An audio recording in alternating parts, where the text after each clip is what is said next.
Here's a segment from a recent Gun Talk radio episode. You can listen to all the Gun Talk radio podcasts however you tune in, or check out guntalk.com for more.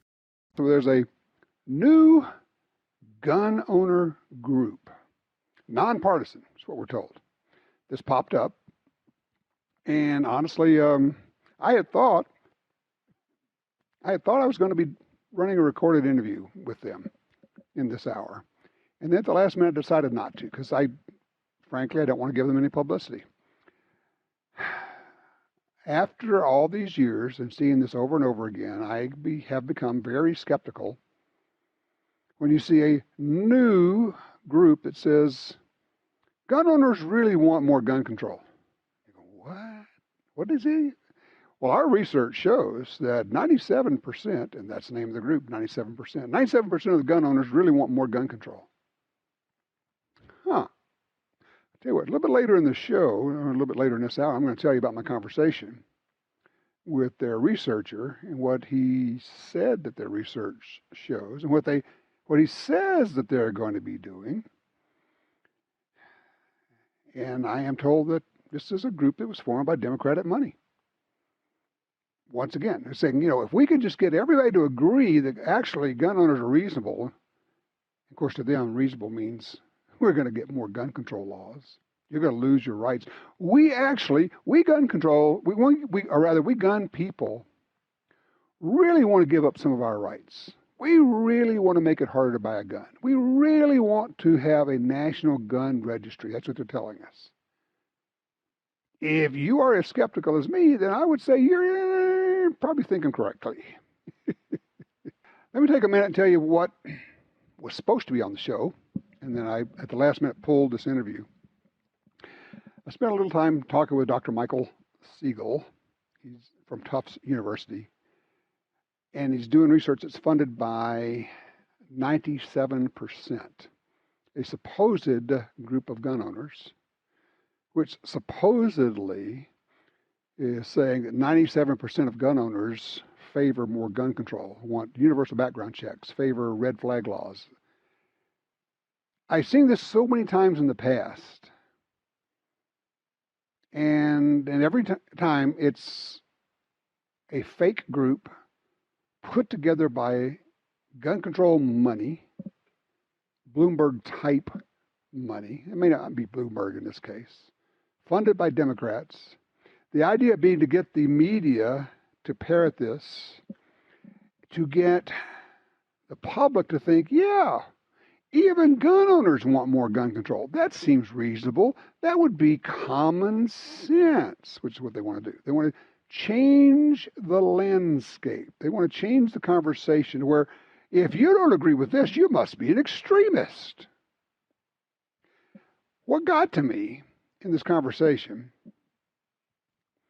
was the way that Dr. Siegel kept saying, well, we want to look at opportunities to perhaps undo some gun control laws and the ones that don't really affect public safety, that wouldn't negatively impact public safety. I heard this over and over during the conversation.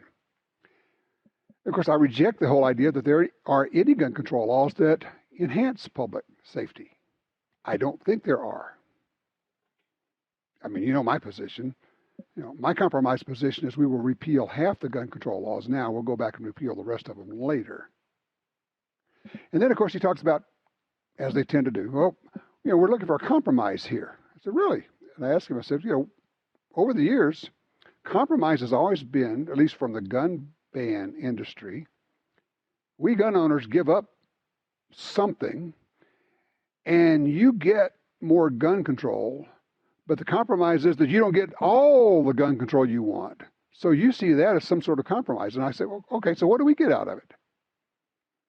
If it's compromise, gun owners got to get something out of this deal, right? What are we getting for gun rights? And here's where it got interesting. And here's where in the next 2 weeks we'll know something more, because they're going to make an announcement from this group. He said, well, we're actually looking at, and you got to be careful about this. This is where it takes a little bit more thinking than what first may jump into your head. He says, we're thinking that maybe there's really no reason for assault weapon bans. We could get rid of those. And in the back of my head, I'm hearing ding, ding, ding, ding, ding, ding, ding, ding, ding. Pay attention. Warning bells, warning bells. Danger, Will Robinson. What do you mean we think we could get rid of assault weapon bans? And then he says, well, of course, with the Bruin decision, blah, blah, blah. I said, oh, I see what you guys are doing. You know that all the so-called assault weapon bans, the bans on semi-automatic guns, you know they're all going to fall in court. You know all those laws are going to be ruled unconstitutional. So you're going to stake out that ground and say, look, we're reasonable people. As our compromise, we'll give you those, knowing that they're already gone. They have no prayer of holding on to those bans. They have no prayer of holding on to magazine capacity limits. Those are going to go away as well. So what they're doing is just saying, well, we will appear to be reasonable. We'll offer these up as our compromise. They don't have anything to offer because they're gone anyway. And what they're going to get in return is national registration of guns, because that's what universal background checks are, where it's the end of private sales of guns. Couldn't sell a gun to a friend. Couldn't even give a gun to a relative without going through the background check system. And the only way to enforce this new national law would be all guns would have to be registered. Otherwise, it simply wouldn't work. So this group, this 97%, and look, there are some people, gun rights people, who are going to appear at their new seminar they're going to be holding in a couple of weeks. I want to watch that and see how that goes. At a certain point, I was originally willing to say, okay, we'll do the interview, we'll run the interview, and, we'll let them air their side. And then the more I thought about it, the more I thought, no, just no. Been there, done that, seen it too many times. These big air quotes, gun owner groups pop up, usually right before an election, always to try to move public opinion through media, saying, look, we're all good fellows here. We're all reasonable people. We're all kumbaya. We'll sit around the campfire and agree to some reasonable gun control laws. So I said, okay. Here's what I would say. If any group says, okay, we're nonpartisan. We want to be reasonable. We want to compromise. Okay, here's what you do. You spend the next 3 years repealing gun control laws and then come talk to me. Because you've been passing gun control laws for the last 50 years. Spend 3 years repealing gun control laws all over the country.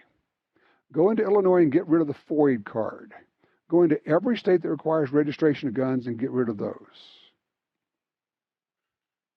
Maybe we could even get rid of... here's the deal. From a longevity standpoint, when you've been doing this as long as I have, see, for me, normal growing up was there was no such thing as a licensed gun store. There were no licensed gun stores. There were no FFLs. That all happened in 1968. Before that, you could go into a gas station and buy a gun.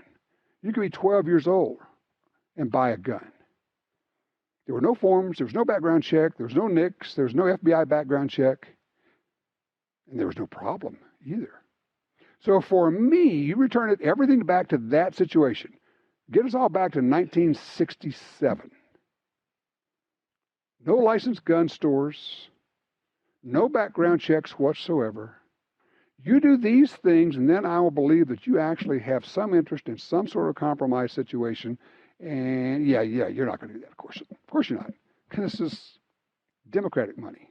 This is liberal money. This is gun control, gun ban money that pushes these things.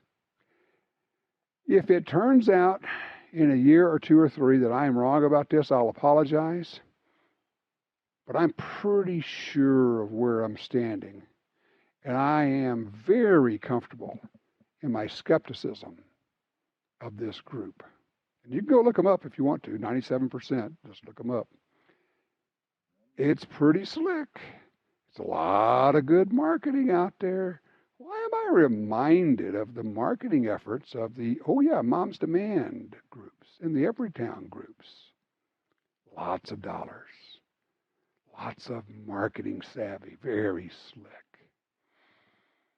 I don't know. I know who to trust.